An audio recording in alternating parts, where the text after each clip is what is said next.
2025 की गर्मियों में खेला गया भारत और इंग्लैंड के बीच टेस्ट मुकाबला सिर्फ एक श्रृंखला नहीं थी, यह क्रिकेट के इतिहास में दर्ज होने वाला एक शानदार अध्याय था। पहली बार आयोजित की गई एंडरसन तेंदुलकर ट्रॉफी ने जैसे दोनों देशों की महान टेस्ट परंपराओं को एक नई पहचान दी। एक तरफ टेस्ट क्रिकेट के सबसे सफल गेंदबाज जेम्स एंडरसन और दूसरी ओर क्रिकेट के भगवान कहे जाने वाले सचिन तेंदुलकर। इस ट्रॉफी का नाम ही इसके महत्व को बयां कर देता है, लेकिन जितना खास इसका नाम था उससे कई गुना बड़ा साबित हुआ इसका खेल। 5 टेस्ट मैचों की इस श्रृंखला में हर दिन, हर सेशन, हर ओवर में कुछ ना कुछ ऐसा हुआ जिसने दर्शकों को सीट से चिपका कर रखा।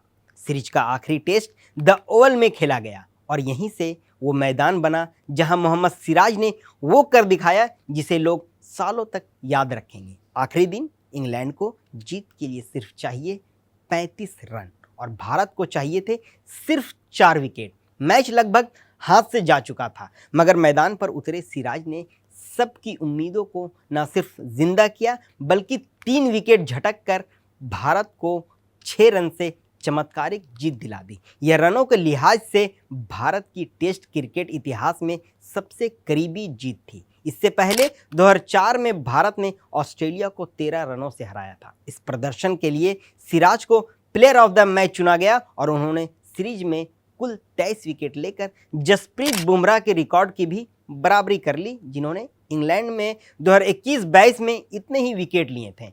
लेकिन सिराज की कहानी इस सीरीज की शुरुआत भर थी। आगे जो हुआ वह किसी रिकॉर्ड बुक से कम नहीं था। भारत ने इस 5 टेस्ट की सीरीज में कुल 3809 रन बनाए, जो किसी भी टीम द्वारा 5 टेस्ट की श्रृंखला में बनाया गया सबसे बड़ा स्कोर है। दूसरी तरफ की बात करें तो सीरीज में कुल 7187 रन बने, जो टेस्ट इतिहास में दूसरा सबसे ज्यादा रन वाला सीरीज बना। रन सिर्फ बने ही नहीं, रिकॉर्ड भी टूटे। शुभमन गिल भारतीय कप्तान की भूमिका में शानदार साबित हुए। उन्होंने 754 रन बनाकर सुनील गावस्कर की 732 रन को और इंग्लैंड के महान ग्राहम कूच 752 के रन को दोनों को पीछे छोड़ दिया। यह भारत इंग्लैंड टेस्ट इतिहास में एक सीरीज में किसी भी बल्लेबाज द्वारा सबसे ज्यादा रन है। गिल ने एजबेस्टन टेस्ट में 269 रन की पारी खेलकर विराट कोहली के 254 रन के रिकॉर्ड को पीछे छोड़ दिया है, जो अब किसी भी भारतीय टेस्ट कप्तान का सबसे बड़ा व्यक्तिगत स्कोर है। और यही नहीं, गिल अब सेना देशों में दोहरा शतक लगाने वाले पहले एशियाई कप्तान भी बन गए हैं। उन्होंने 2011 में लॉर्ड्स में दिलशान के बनाए गए 193 रनों को पछाड़ दिया है। अब आगे की रिकॉर्ड की बात करें तो बल्लेबाजी के इस महाकुंभ में 9 बल्लेबाज ऐसे थे जिन्होंने 400 प्लस रन बनाए, जो एक वर्ल्ड रिकॉर्ड है। अब इसमें Gill, Joe Root 537, KL Rahul 532, Ravindra Jadeja 516, Harry Brook 481, Rishabh Pant 479, Ben Duckett 462, Jamie Smith 434 और यशस्वी जायसवाल 411 शामिल हैं। यह पहली बार हुआ है जब एक सीरीज में इतने बल्लेबाजों ने 400 से ज़्यादा रन बनाए हों। इसके अलावा सीरीज में कुल 21 शतक लगे और 19 शतकीय साझेदारियां हुई। ये दोनों आंकड़े टेस्ट इतिहास में सिर्फ दूसरी बार दर्ज हुई हैं। इंग्लैंड की ओर से सबसे चमकता नाम रहा जो रूट, जिन्होंने भारत के खिलाफ अपना 13वां टेस्ट शतक लगाया और अब वह सुनील गावस्कर और स्टीव स्मिथ की बराबरी पर है। सिर्फ डॉन ब्रैडमैन ही उनसे आगे हैं, जिनके नाम इंग्लैंड के खिलाफ 19 शतक दर्ज है। रूट ने इस सीरीज में एक और मुकाम हासिल किया।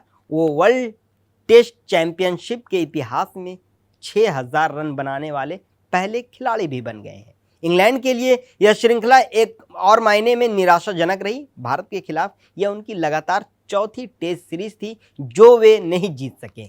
यह 2018 से चला आ रहा सिलसिला है। इससे पहले 1996 से 2011 तक इंग्लैंड 5 टेस्ट सीरीज जीतने में असफल रहा था। यह उनका सबसे लंबा हार का दौर था। तो क्या ये सीरीज सिर्फ रिकॉर्ड्स का खेल थी?